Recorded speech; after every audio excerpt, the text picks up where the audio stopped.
Hello, and you're very welcome to the Town End podcast. No, do not adjust your glasses or hearing aids. Yes, it is the night after. We decided to have a night off after some inclement weather, let's say, the previous night. And someone who was there to witness that inclement weather is the Dundalk Democrat Sports, Niall Newbury. Niall, how are you? Hi, Chris. How are you getting on? I think it's about dried out. Off. Yeah, just about. Maybe I think it was about 30 minutes ago. I dried off, Chris. There we go. Yeah, it's funny. I remember from being a camera operator with Dundalk for years and stuff. I always remember Bray, nice weather, one of the nicest places to be. Bad weather, one of the worst places to be because it's just there's no cover. I was actually there as a spectator in 2014. I think it was the second last week of the season, and I mean, like last night wasn't even too far off that. It wasn't quite as bad as 2014, but it was. It wasn't far off, Chris, to be fair. Yeah, it was right up there. Look, it's strange doing this kind of the night after. So we the initial reaction inside me isn't there. But I suppose looking back on it now, Niall, we'll have a quick chat about the game and then we'll kind of break down and we'll go through it. Your thoughts. The most important thing probably for Stephen O'Donnell and the team was just to be in the hat for the next round. How we got there. Like all the times we've been to the Aviva Stadium previously, I never remember certain matches along the way. It's only when you look back and say, "Oh, did we beat them that year we got to the final?" So this one definitely will not live long in the memory either. But your thoughts on the match? No, I've pretty much already forgotten most of it, Chris. I think we can end the show now, to be honest with you. I think no. It was, it's just like you said, Chris. It was definitely just one of those nights to come in and get the job done, get a result, and go home. I mean, I was a little bit iffy on it even prior to kickoff, and then you're sort of seeing the weather conditions coming into the match. Obviously, the storm, the forecast the night before the match didn't look very good, but it was just absolutely dreadful. I mean, the game itself as a spectacle probably left a lot to be desired. It wasn't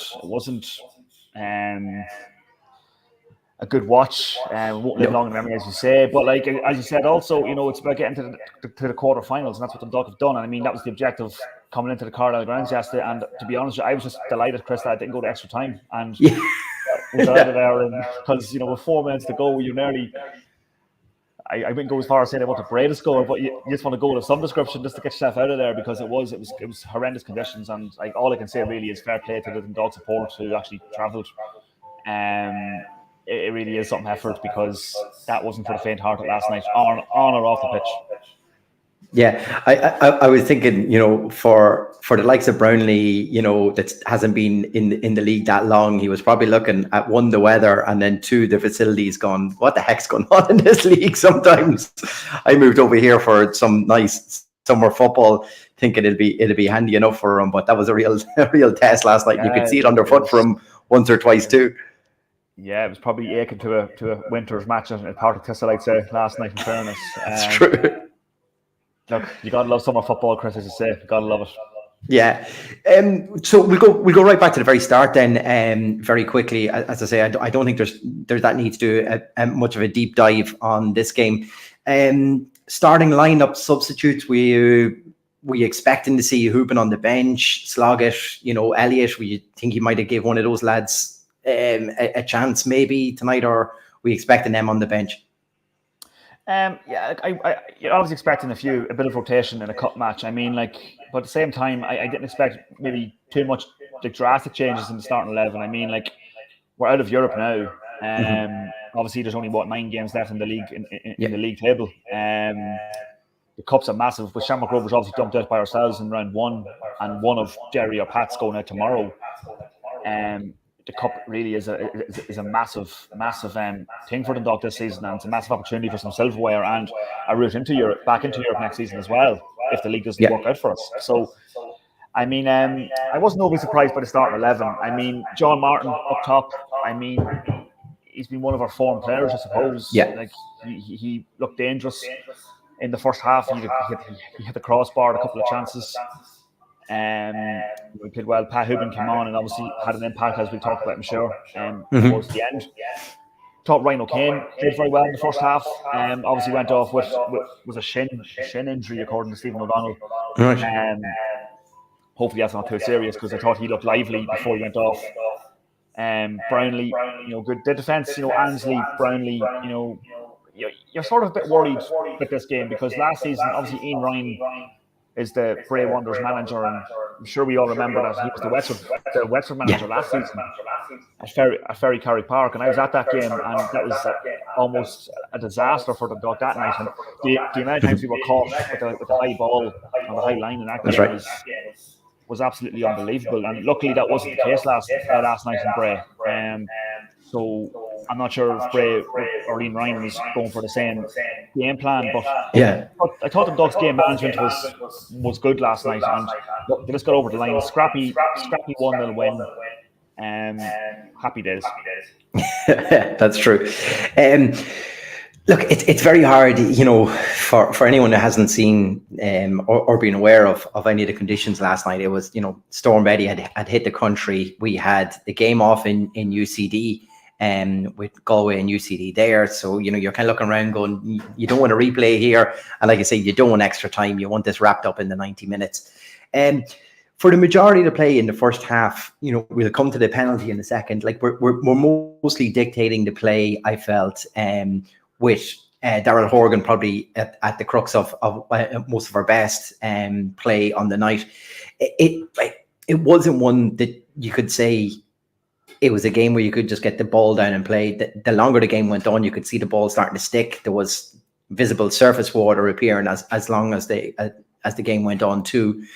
So we probably can't be too surprised that there wasn't, we weren't completely taking the game by the scruff of the neck. I thought we were the better team, in particular in the first half. A couple of missed chances, obviously. Kelly's one that I think it looked like he kind of got caught. Does he cross? Does he shoot? Does he anything? And it kind of ends up going in no such way. And Mali with another one as well. It was just that kind of half-hearted kind of attempts really up to that penalty, wasn't it? It was kind of testing the water, trying to use the conditions to the best of your ability. And of course, in the first half, we did have that strong wind behind us too, which I'm sure carried the ball.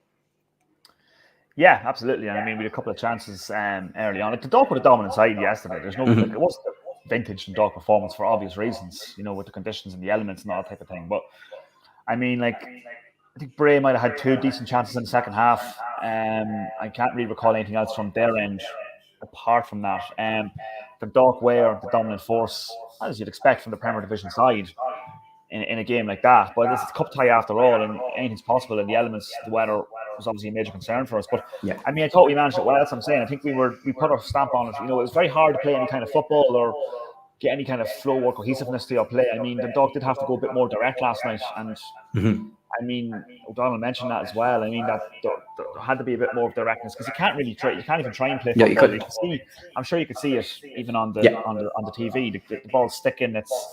It's not moving properly. I was kind of amazed that the game nearly went ahead, or was completed nearly in one sense, because the game only up the road in Belfield was abandoned at half time. So that was, maybe if the game hadn't kicked off an hour later, that game might have took place. I think we would have been in trouble. Yeah, it might have took place at all. So look, happy enough to get out of there. Obviously the penalty. How did you see it? It looked a gilt edge penalty on the replays and on LOI TV. It's a great ball, smart ball in, I suppose, by Horgan. The defender, he takes the touch, and on a night like that, I'm sure Ian Ryan's going, just blast it out. I don't care where it goes. He takes the touch, and as soon as he takes the touch, John Martin's straight onto it, knowing he needs to get himself in between the ball and the defender. And as soon as the defender swings a foot out, down he goes. It was, a stonewall penalty, and even the Bray commentators were like, absolutely, no doubt in that one. Yeah, it was a blatant penalty. I mean, it's as blatant a penalty as you're going to see. I mean, John Martin, it's it might be a bit of impetuosity from Sean Quinn, the Bray defender. I mean, John Martin's not really going anywhere in that position, and he's just kind of taking him down. Rob Hennessy didn't have much hesitation really pointing to the spot there. I mean, you can't not give that. You know what I mean? Despite some of the refereeing we might have seen in the league this season, I think that's a stonewall of penalty as you're going to get. Conor Malley upsets Conor Malley. I think we've missed 4 of our last 6 penalties, I think, or something like that. It's an incredible stat, isn't it? Now, a lot of them have been different takers, admittedly, in fairness. And Conor Malley it was Conor Malley's turn last night. And in fairness to him, it's not a bad penalty. I don't think he's gone up and through the middle, crashes off the crossbar. Not sure if the weather might have caused him to slip a little bit. I'm not sure, but it's unfortunate. And at that point, you're thinking that's an early goal for Dundalk. 15 minutes. It's probably a much more comfortable passage into the quarterfinals if you score there, because Bray's heads are going to drop, because the longer the game went on later than after that, the Dundalk became more and more frustrated. And luckily we managed to finally get that goal 4 minutes from time. Were you surprised that John Martin didn't take it, considering he won the penalty? Or Darrell Horgan, back in as well? Might he have put his hand up? Yeah, well, if I was John Martin, I would have been, taking that ball 100%. Especially if you hit the ground for a penalty in that rain. and especially with the form he's been on too. He's been on good form, John Martin. He's had a good spell in the team, I don't know. Obviously, Pat Hoban would be the designated penalty taker. He wasn't in the starting 11 yesterday, so I mean, I guess it was anybody's, and obviously Conor Malley got the nod, and he's a technically good player, as we all know, but unfortunately it wasn't to be for him last night. Although he did play his part in the goal, which we'll talk about later. There was some form of redemption there. As the game rolled on, obviously, they're kind of half-hearted attempts, but John Martin does have another one, which actually Conor Malley was it that came off the crossbar. Yeah. Then later on, it's kind of half-hearted attempts. It's very hard to cut out anything in those sort of conditions as well. But he gets the header, it bounces down up off the crossbar, nearly angle kind of position for it as well. It's one of them you just love one of these just to put away, just for this game to be ended, because I thought, when we missed that penalty, you could just kind of see Bray heads kind of thinking, hang on, we're still in this. We haven't really tested Shepherd in any way in defence, yet we're still in this game. But it's just when you start seeing those chances not go in, you start to worry if it was going to be one of those nights. And of course, actually, just before I go to that John Martin chance, like you just mentioned, it was Ryan O'Kane, his injury, just before that. And Sam Durant coming on, another man who I felt sorry for in those conditions to get his longest run in a first team, to come in those sort of conditions. It can't have been easy for him either.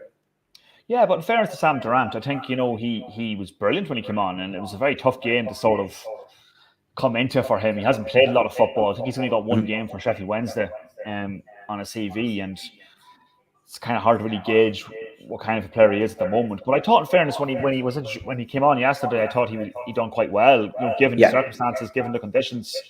Tough game to come into for a player coming from the UK. I mean, I thought he was good. I thought he'd done really good for Dundalk yesterday when he came on, and hopefully that he will go from strength to strength now and become a good player for us until from now to the end of this. I know he's contracted until the end of the season. What happens after that, I'm not sure.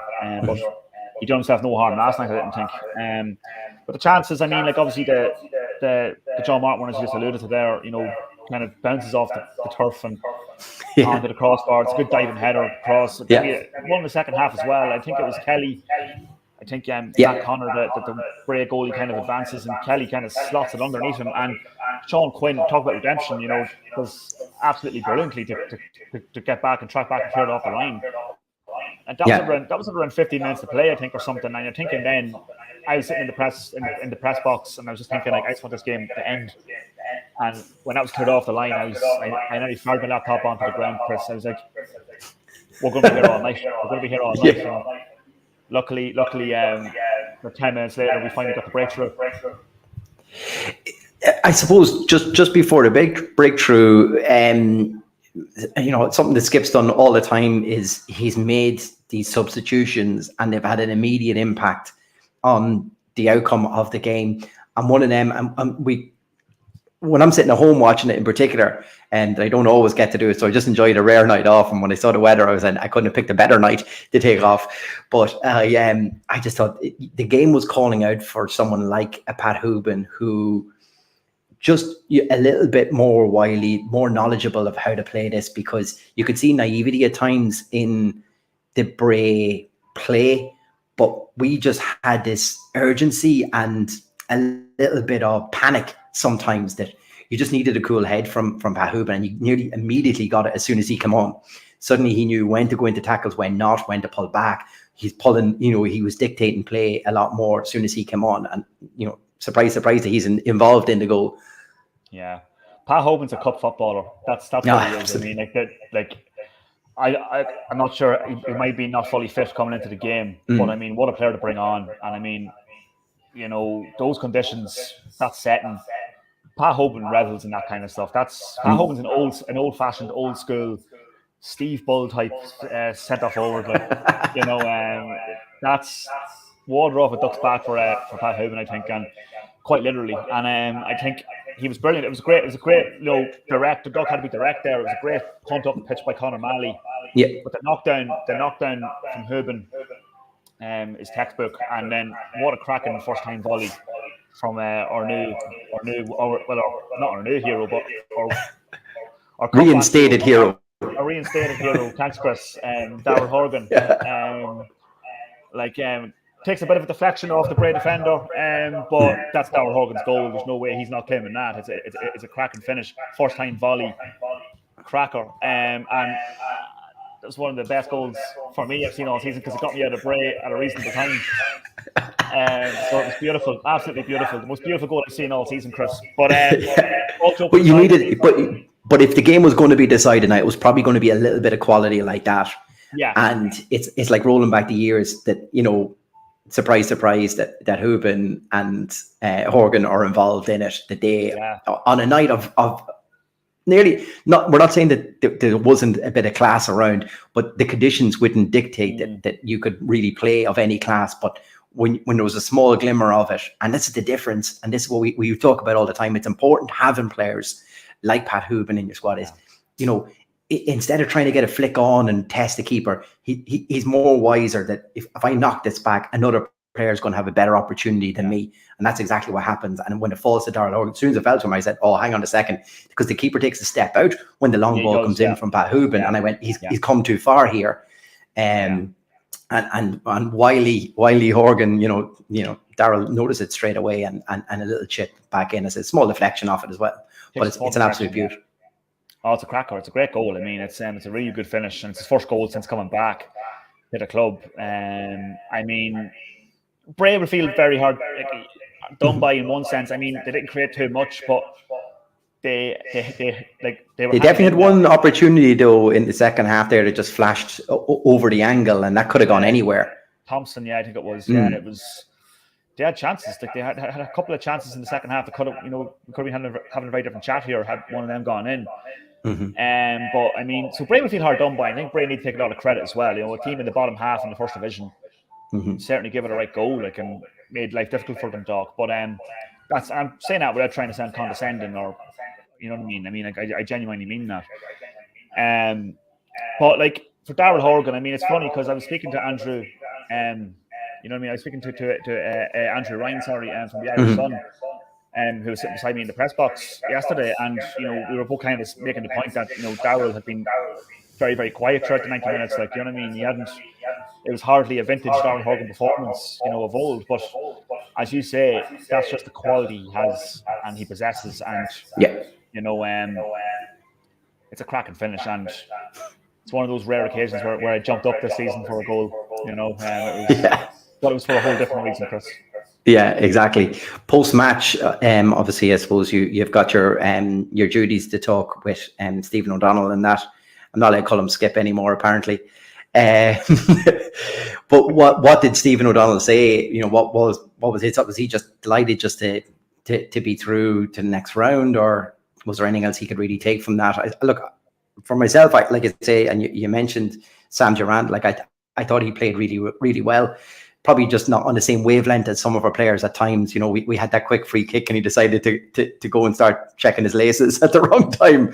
We could have had something in there if he was more on board. But, he looked like in better conditions. He looked like a player that could definitely make an impact later in a game, that he would frustrate defenders, especially if you're getting a bit more tired or you didn't have that much in your legs. He looked like, a great sort of impact player to have for the run-in. Yeah, he was certainly he was causing lots of hassle for Bray when he came on. I mean, that's what I was saying. I thought that's the first. I know he's come on in a couple of matches, and we haven't really seen him.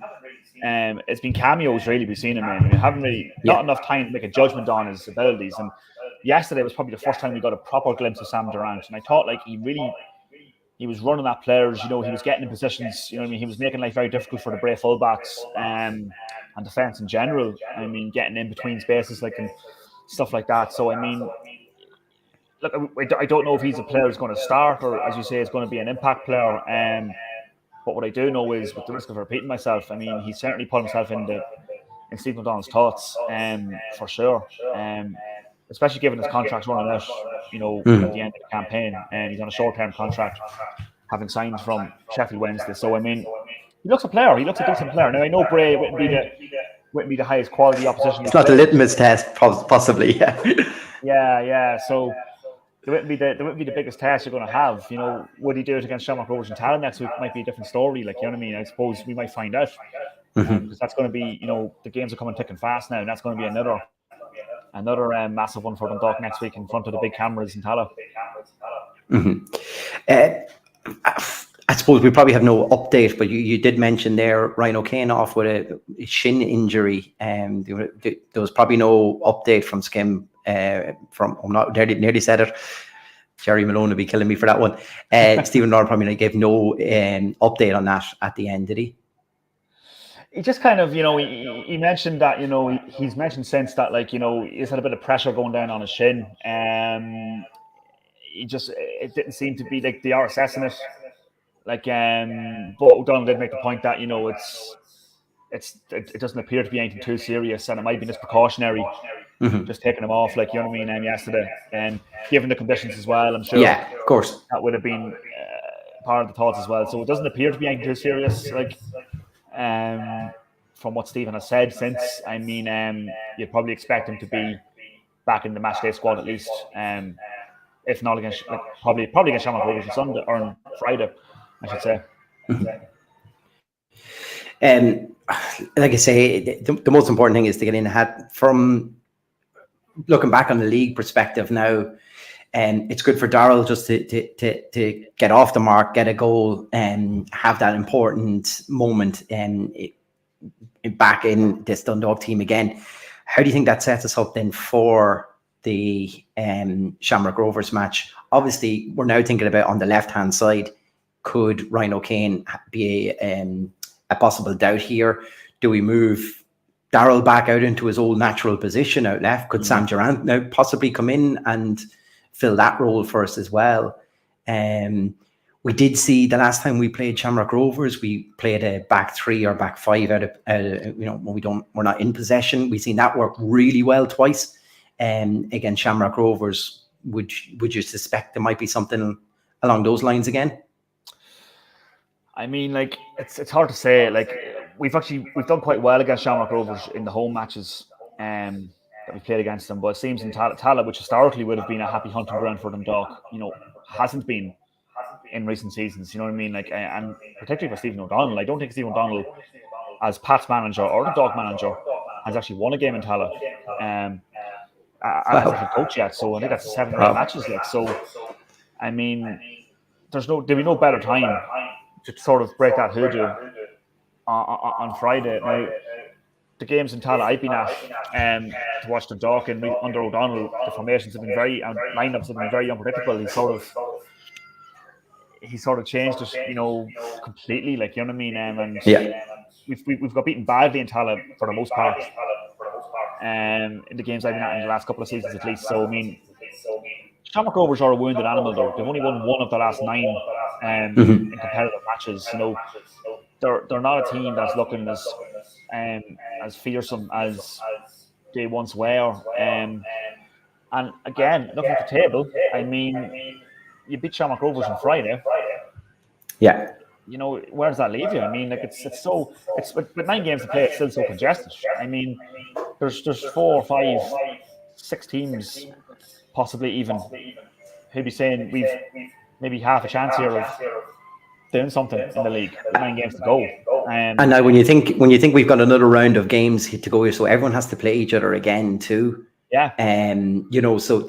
I think the important thing is if you can either obviously take maximum points against these teams above you is most critical. But if you can stop them pulling away as well, because we've seen last weekend, although the Sligo Rovers results, it wasn't pretty. The performance wasn't pretty, but the result was the most important thing.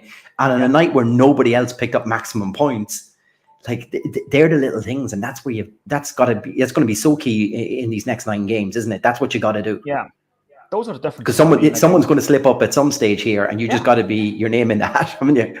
Yeah, like every team has been slipping up this season, and not even necessarily against the teams around them. You've seen the bottom teams picking up points against the top teams and stuff like that. Like it's been a feature of the entire campaign. Like the Dundalks' next 2 league games now are Shamrock Rovers and Derry. You've got Rovers away obviously on Friday, and then Derry at home here in Dundalk the following week. And I mean, if you win, I'm not saying we will, but if you win both those games, I mean, the table, you're right back in it. You could be looking at 7 games to go. You're thinking, Jesus, we might have a chance of actually winning this league against all the odds. Like, and what a story that would be. If I'm not saying it's going to happen for 1 second, but I mean, for there to be a chance is even stranger, like, isn't it? It's remarkable considering how inconsistent Dundalk have been this season. But then, so have all the teams. So that's probably why we are where we are. And I mean, look, we could very well go and lose the next 2 games 2-0 or 3-0, like, you know what I mean, and be completely out of the running. But I mean, it gives you a bit of hope. There's a bit of buzz around it now, because the last game against Sligo, as you say, not a pretty win, not a pretty watch. A bit like last night again in the cup, not a pretty watch. But it's a results business, Chris. And you know, how many times have we sat here and the Dog played well and didn't get a result? Yeah, you know, it's about getting results, and that's what they've been doing the last few weeks. And coming to these 2 big games now, who knows what can happen? Yeah, look, and I agree with you. I think that's just the key thing right now. Just before we finish up now, just a quick thought on the current state of the league. Would you say that, you know, with no runaway leader in the league this year, is that more a reflection on a poor standard within the league, or is it just that more teams are kind of more equal with each other in the top half, if you say? Yeah, it's a good question. I mean, it really depends the way you look at it. I've obviously heard arguments on both sides on this question, like, throughout the season. And I mean, like, I wouldn't necessarily say that the standards dropped in the league. I think it's probably the latter point you made there, Chris. I think you look at even Dundalk, for example, a team that's, you know, what, fifth place in the league. Yeah. Bring in a player like Darrell Horgan. I mean, that kind of shows the kind of level playing field that maybe we're at now. You know, where in what other era would you have seen a fifth place team in the League of Ireland signing a 17-cap Irish international? Like, I mean, there's such a level playing field now, and I mean, the Shamrock Rovers team is obviously getting older. They probably haven't replaced players accordingly. No. But I don't think the standards necessarily dropped in the league as a whole. I'd say it's more down to teams just being on such a level, so equal with each other, really. And the games you've watched all season have kind of supported that. You know what I mean? There's been no game really, or not, maybe with the exception of UCD, are probably the only team that's kind of out of place. Yeah. The rest of the games have all been, you know, tough games, tough opponents. And even that being said, UCD have drawn with us in the first match, you know, real. So, I mean, as Frank says now, it's the most consistently inconsistent league. And I think that perfectly sums it up there, Frank. Sums up better certainly than I could, that's for sure. Yeah. I think that's just exactly it, because if you think of the hidings that and you know, all the problems, I suppose, around Pats at the start of the year with Tim Clancy there, suddenly, you know, they're all gone. They're probably one of the most consistent teams. Derry went through an absolutely horrific injury pattern at one stage in the league, and you were kind of thinking they've fallen away. Look, all players seem to have come back right at a time when they've done so well in Europe, and that has actually reflected back into a bit of consistency in the league. And it could be no wonder that, you know, I know their extra game that they have to play is against UCD, but if they were winning that, they're only 2 points behind Shamrock Rovers, which is crazy to think about. As well, like, so like we might actually have a title race this year, which is bizarre. How good would it be if we were somewhere in the mix for it? Because, as I say, probably all eyes on Sunday will be, depends when if you're watching back or listening to this, you probably might already know the result of this, but the Derry Pats round in this FAI Cup. It's kind of key because you don't want to play the winner of that, but when you're thinking one of those two has to be kicked out of this cup tournament as well, it's wide open, isn't it? It's wide open. I mean, like, there's certainly lots to play for, and in a season that's been so sort of stop-start. I mean, to be coming into this final quarter now, which it is, the final quarter of the season. I mean, to have everything to play for. You know, we're in the quarterfinals of the cup. Shamrock Rovers are out. Shelbourne, last year's runners-up, are out. As you say, one of Pats or Derry, the other big hitters, are going to be out this time tomorrow. It gives you a real chance of some silverware and possibly even making a push for the league if results go in your favour in the next few weeks. So it's up to the fans now. The fans were brilliant last night that travelled to Wicklow for that game. The fans have been brilliant all season. So if they can keep getting behind this team now, who knows where it can bring us. I mean, we're certainly the underdogs, which is an unusual thing to say with all the success we've had in the last decade. But we're now underdogs again, and that's part of the fun too. So, I mean, it always is. So, I mean, who knows what can happen? I mean, like we can certainly dream, Chris, and you know, this is it. This is it, and who knows? We might even see a Dundalk draw the FAI Cup final in the Aviva Stadium. Oh, that'd be good. Now, wouldn't that be something? It certainly would. It certainly would. Now, look, I really appreciate you jumping on, and thanks everyone for commenting in there tonight. As I say, we don't like a game to go past without doing a show, even if it is 24 hours later on that. Niall, go out, enjoy some Saturday night pints. Fair play to you. And thanks everyone for watching. As always, our sponsors, Dundalk Village as our overall sponsor, Tony's Pizzeria. We will go back to doing our normal man of the match competition next week for the Shamrock Rovers match, and Player Fit for our merchandise as always. Until the Shamrock Rovers match, come on to town.